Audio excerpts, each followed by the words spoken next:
पूर्ण 36 विधानसभेमध्ये विविध जे कबड्डीचे संघ आहेत त्या सगळ्यांना आम्ही या ठिकाणी आमंत्रण दिलेलं आहे आणि आमदार प्रकाशराव सुर्वे यांच्या वाढदिवसाच्या माध्यमातून आज या सर्व 36 जे मतदारसंघ आहेत तिथल्या सर्व स्थानिक तरुणांना एक व्यासपीठ उपलब्ध करून देण्याचं काम आज ह्या खेळ कबड्डीच्या माध्यमातून होत आहे। आणि मला असं वाटतं जी काही प्रो लीगसाठी जी जाणारी मुलं आहेत त्या लेवलचे ह्या ठिकाणी सर्व स्पर्धक उतरणार आहेत। लहान मुलांचा सहभाग यामध्ये असणार आहे जे भविष्यामध्ये प्रो कबड्डीसाठी खेळतील। मला पूर्णपणे विश्वास आहे की आमच्या ज्या संपूर्ण टीमच्या माध्यमातून एक उत्कृष्ट असा एक पायंडा या ठिकाणी संपूर्ण मतदारसंघामध्ये सेट होईल। त्या ह्याच्यामध्ये खूप सुंदर एक हे लिहिलेलं आहे, आमचा टॅगलाईन आहे भिडेगा तो बडेगा। आणि हा शिवसेना पक्ष जो आहे हा भिडणारा पक्ष आहे, हा युवकांना नेतृत्वाला नवीन तरुण मुलांना संधी देणारा पक्ष आहे।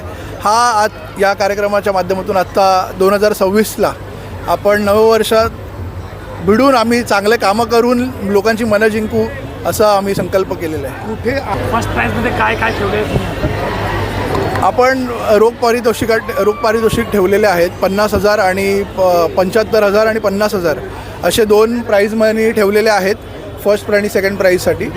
आणि त्या पद्धतीने आपण ह्या ठिकाणी सर्व पूर्ण मुंबई जिल्ह्याचे संघ आहेत त्यांना आमंत्रण दिलेलं आहे। बघताय की सगळीकडे वाढदिवसानिमित्त काही ना काही क्रिकेट अमुक तमुक असे प्रोग्राम्स घेतले जातात, पण या ठिकाणी मला आवर्जून सांगायचं वाटतं की ह्या मंडळाने आज गोरगरिबांचे आमदार जनतेचा आमचा कैवारी प्रकाशदादा सुर्वे यांच्या वाढदिवसानिमित्त राज्यस्तरीय कबड्डीचे सामने या ठिकाणी भरवलेले आहेत आणि 13 तारखेपासून 18 तारखेपर्यंत हे सलगरित्या या ठिकाणी सामने भरवणार आहेत। आणि दुसरी गोष्ट अशी आहे, सांगण्याचं खास वैशिष्ट्य म्हणजे महिलांनासुद्धा या ठिकाणी आपण इथे चान्स देणार आहोत। म्हणून मी खूप खूप धन्यवाद देते गावदेवी मित्रमंडळाला की जे टायटल त्यांनी दिलेले आहे भिडेगा तो बडेगा आणि आमचा दादा सगळ्यांसाठी भांडून जनतेची सेवा करण्यासाठी या ठिकाणी काम करतायत आणि त्यांच्या वाढदिवसानिमित्त हा मोठा कार्यक्रम आयोजित केला। आयोजकांना खूप खूप धन्यवाद देते। काय तुम्ही आता यांचा नेताच लाडक्या बहिणींना सपोर्ट करणार आहे आणि दुसरा दादा म्हणजे लाडक्या बहिणींवर प्रेम करणार आहे।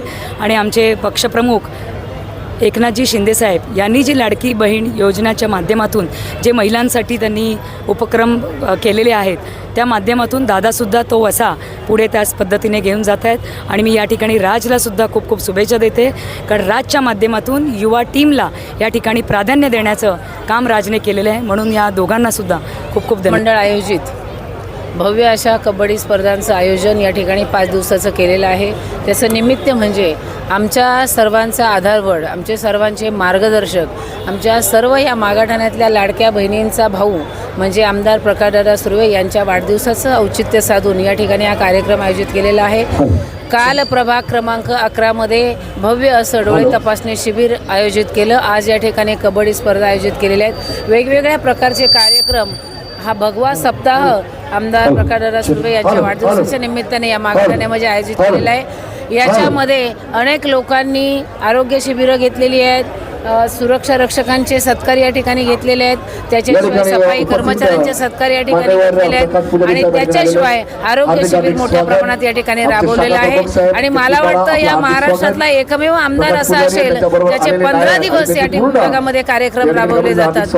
आणि एवढा या मागाठाण्यामधल्या जनतेचा या दादांना एवढा प्रतिसाद नेहमीच असतो। आपण तिसऱ्यांदा ही निवडणूक झाली ती बघितली, आएंगे हम लाखों से देख लेना आँखों से ही जी आम्ही घोषणा केली होती ती पूर्ण करून दाखवली आणि त्याचंच कुठेतरी प्रेमाचं प्रतीक म्हणून आपण पाहतोय 15 दिवस ह्या भव्य दिव्य कार्यक्रम या मागाठाण्यामध्ये आयोजित केलेले आहेत। या मंडळाचे अध्यक्ष आहेत आमचे कौस्तुभ मामुनकर, ऋषी सुर्वे, नवनाथ चोपडा अशा या मुलांनी भव्य दिव्य अशा या कबड्डी, मला वाटतं उत्तर मुंबईमध्ये कधीही अशा कबड्डीचं आयोजन केलेलं नव्हतं, अशा पद्धतीचा कार्यक्रम या ठिकाणी आयोजित केला आहे। मी या कार्यक्रमाच्या निमित्ताने आमचे मार्गदर्शक आमचे लाडके दादा आमदार प्रकाशदादा सुर्वे यांना वाढदिवसाच्या निमित्ताने खूप खूप शुभेच्छा। त्यांचं प्रेम आहे, कारण दादा हा व्यक्ती असा आहे की हा स्वतःला आमदार कधीच समजत नाही, स्वतः कार्यकर्ता आहे आणि त्याच्यानंतर आमदार आहे। लोकसेवेसाठी त्यांना उपमा दिलेली आहे, कोणी श्रावणबाळ सांगितलं आहे, कोणी आरोग्यदूत सांगितलं आहे आणि कोणी अजून एक काय सांगितलेलं, गरिबांचे आमदार अशा सुद्धा उपमा दादांना दिलेल्या आहेत, त्या फक्त लोकसेवेमधून दिलेल्या आहेत. आणि म्हणून आत्ताच नाही तर पुढच्या 4 दिवसाच्या नंतर जर या मागाठाण्यात बघाल तर सगळं प्रकाशमय झालेलं हा मागाठाणे तुम्हाला दिसेल.